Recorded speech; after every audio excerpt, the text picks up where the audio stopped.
Assalamualaikum dan salam sejahtera. Bersama kami Berita di TV. Jangan lupa untuk follow Facebook Malaysia Deadline dan YouTube Deadline TV. Antara menarik hari ini, Syed Saddiq dipenjara 7 tahun. Isu Gaza, negara semakin diancam. Don Kelantan tak terima makluman sokongan Ado Negeri. Ada muslihat dalam sokongan Ahli Parlimen Bersatu. Calon Barisan Nasional M. Ramasamy menarik balik petisyen pilihan raya untuk membatalkan kemenangan Pakatan Harapan di kerusi Parlimen Segamat semasa pilihan raya umum ke-15.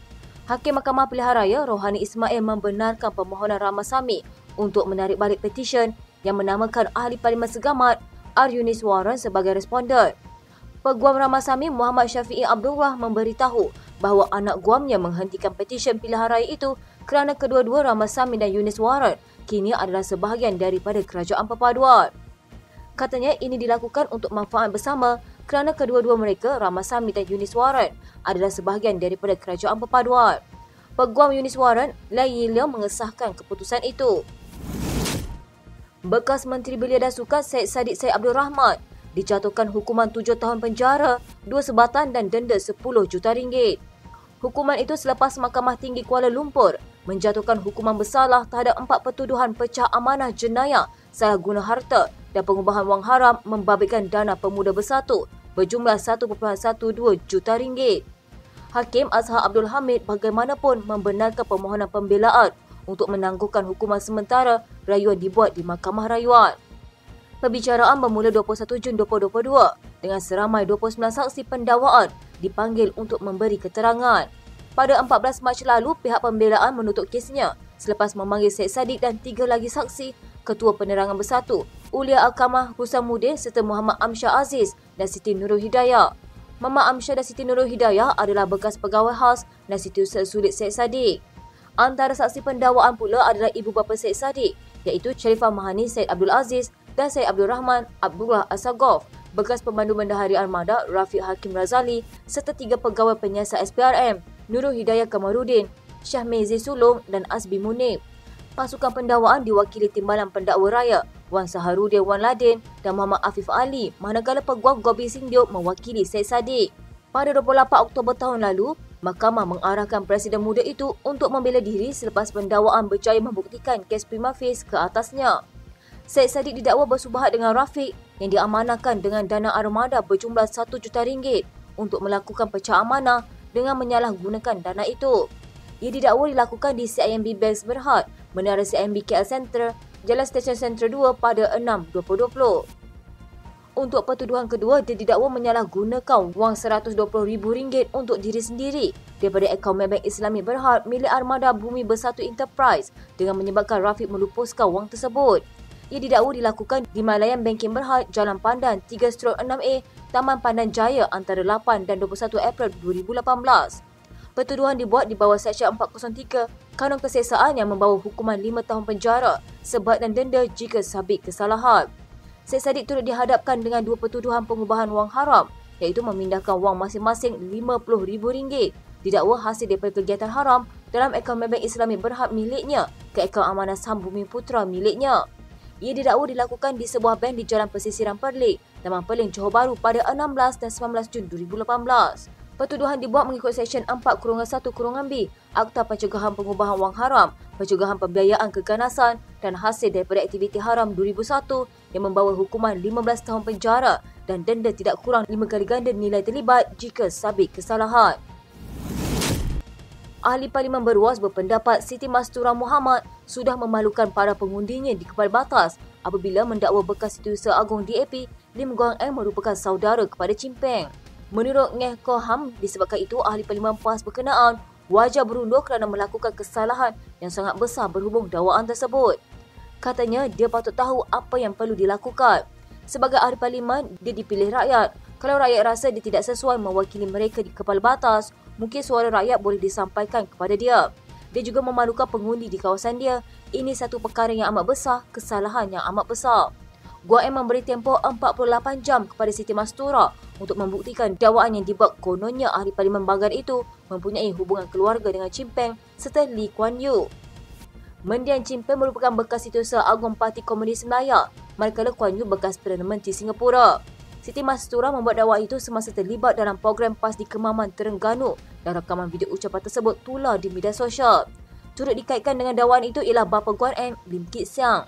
Pengerusi Lajnah Perpaduan Nasional Dewan Muslimat PAS Pusat itu juga mendakwa Guan M juga mempunyai hubungan keluarga dengan ramai pemimpin DAP lain termasuk Setiausaha Agung Parti itu, Anthony Loke, Naib Pengerusi Ngah Komeng dan Teresa Kok. Ngeh berkata, dengan dakwaan sebegitu Siti Mastura, orang di kepala batas Bahasa Melayu kerana wakil rakyat mereka melakukan pembohongan dan fitnah yang begitu jelas dan terang sekali. Katanya sekurang-kurangnya dia memohon maaf. Pembegitu, Ngeh menambah dia tidak boleh membuat keputusan bagi pihak Siti Mastura dan pada masa sama menghormati pengundi di kepala batas. Katanya nanti dia cakap saya tidak menghormati pemilihan dia pula. Dalam PRU ke-15 pada November tahun lalu, Siti Mastura memenangi kerusi kepala batas dengan mengetepikan penyandang Rizal Marikan Naina Marikan dengan 2,867 undi. Rizal Marikan mewakili kerusi berkenaan selama 3 penggal. Sebelum itu, kepala batas diwakili Abdullah Ahmad Badawi. Sementara itu, Kok berkata Siti Mastura patut bertanggungjawab dengan apa yang diucapkan, khususnya dengan kedudukan sebagai ahli parlimen.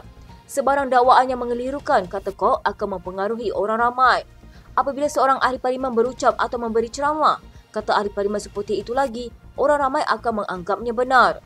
Katanya dia orang yang ada latar belakang pendidikan agama. Ustazah juga, lagilah orang akan percaya apa yang dia cakap itu, tapi sebenarnya ia tidak benar sama sekali.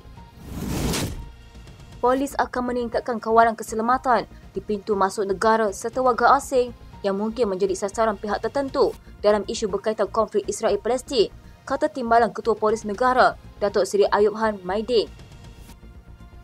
Katanya tiada apa yang perlu dibimbangkan dan rekod juga menunjukkan pengesanan lebih awal dapat kita lakukan terhadap tindakan-tindakan yang boleh mengancam keselamatan negara. Beliau berkata polis memberi jaminan bahawa isu keselamatan akan terus diberi perhatian dan tindakan susulan akan dibuat sekiranya terdapat sebarang cubaan daripada mana-mana pihak untuk melanggar undang-undang negara. Sementara itu, Ayub berkata pihak polis telah menyerahkan kertas siasatan kepada Jabatan Peguam Negara berhubung kes seorang lelaki yang disyaki membuat hantaran berbau ugutan jenayah terhadap Menteri Pendidikan Fadlina Siddiq. Beliau berkata pertuduhan akan dibuat mengikut Seksyen 507 Kanun Kesesaan dan Seksyen 233 Akta Komunikasi dan Multimedia 1998. Dan beliau mengingatkan orang ramai supaya menggunakan medium media sosial hanya untuk perkara yang menjurus ke arah kebaikan. Katanya ada perkara yang boleh dikongsi secara terbuka, ada tempat kita boleh luahkan perasaan kita. Namun kepada sesiapa yang menyebarkan perkara tidak berfaedah, anda boleh ditangkap dan dituduh di mahkamah. Terdahulu seorang individu berusia 28 tahun di Setapak telah direman selama 3 hari bagi membantu siasatan berhubung hantaran itu. Dewan Undangan Negeri Kelantan masih belum menerima sebarang pemakluman daripada ahli Dewan Undangan Negeri-Negeri, Muhammad Azizi Abu Naim, sama ada dia masih kekal menyokong kerajaan negeri atau sebaliknya. Speaker Dewan Kelantan Muhammad Ahmad Abdullah berkata, kedudukan Muhammad Azizi yang juga ahli Parlimen Gua Musang pada sidang nanti sama ada duduk di blok kerajaan atau pembangkang akan ditentukan kemudian. Katanya setakat ini beliau Muhammad Azizi tidak memberi tahu apa-apa kepada kita. Kita masih menunggu dan akan melihat serta mengambil kira keputusan yang dipetua Dewan Rakyat di mana kedudukan Muhammad Azizi dalam Parlimen. Muhammad Ahmad turut memaklumkan Dewan Kelantan akan bersidang bermula 22 hingga 28 November. Sebanyak 43 daripada 45 kerusi Dewan Kelantan dikuasai PAS.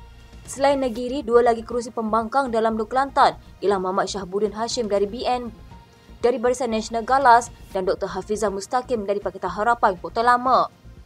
Muhammad Azizi dari Bersatu menyatakan sokongan kepada kepimpinan Perdana Menteri Datuk Seri Anwar Ibrahim.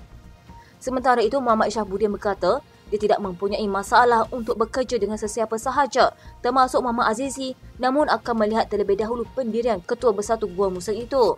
Katanya, saya nak tengok dulu pendirian beliau, sokong Perdana Menteri itu satu bab, pada masa sama apa status beliau di sini, masih menyokong kerajaan negeri tidak. Muhammad Syahbuddin turut mengakui terkejut dengan keputusan dibuat Muhammad Azizi. Katanya, bagaimanapun saya mengucapkan terima kasih kerana beliau memilih untuk meletakkan kepentingan rakyat Gua Musang sebagai keutamaan kepada beliau menyokong kepimpinan Perdana Menteri. Saya berharap hasrat yang dinyatakan beliau ini benar-benar dilaksanakan kepada rakyat kerana sudah setahun beliau menjadi ahli Parlimen Gua Musang tetapi arah usaha di lapangan masih kurang menyelah.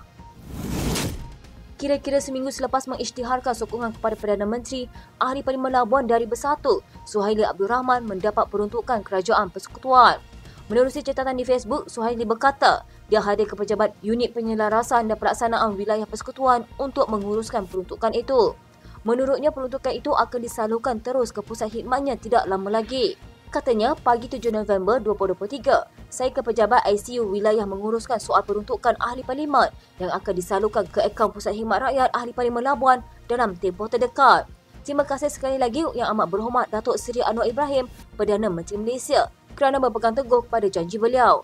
Ahli Parlimen Kerajaan mendapat peruntukan sebanyak RM3 juta setahun yang diuruskan oleh ICU yang merupakan agensi di bawah Jabatan Perdana Menteri.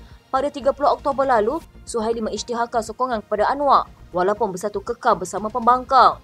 3 lagi Ahli Parlimen Bersatu, Iskandar Zulkarnain Abdul Khalid Kuala Kangsar, Muhammad Azizi Abu Naim, Kuala Musang dan Zahari Kecil turut mengisytiharkan sokongan kepada Anwar sejak bulan lalu.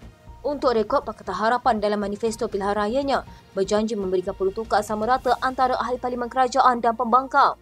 Bagaimanapun, janji itu tidak ditunaikan apabila Kerajaan Perpaduan mengambil alih kuasa. Pada 3 November lalu, Ketua Whip Perikatan Nasional Taqiyuddin Hassan berkata Ahli Parlimen Pembangkang akan menghentikan permohonan atau rundingan dengan kerajaan bagi mendapatkan peruntukan untuk kawasan masing-masing.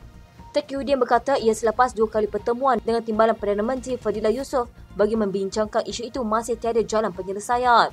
Sementara itu, Suhaili berkata dia telah berbincang dengan pengarah ICU untuk menambah bilangan gerai di Kampung Patau 2 dari 4 hingga 20 gerai, menaik taraf jalan masuk dan menyediakan tempat letak kereta untuk keselesaan pengunjung. Katanya semasa menjadi Ahli Parlimen Labuan pada tahun 1999 hingga 2008, saya pernah melaksanakan projek yang sama di Kampung Tanjung Aru bagi tujuan membasmi kemiskinan Tegar. Alhamdulillah, apa yang saya rancangkan dan laksanakan telah mencapai kejayaan besar hingga ke hari ini, di mana keluarga yang tergolong miskin Tegar hari ini telah menjadi usahawan dan pengusaha gerai makanan yang sangat berjaya. Sekian berita hangat pagi di TV pada hari ini. Jangan lupa untuk follow Facebook Malaysia Deadline dan YouTube Deadline TV.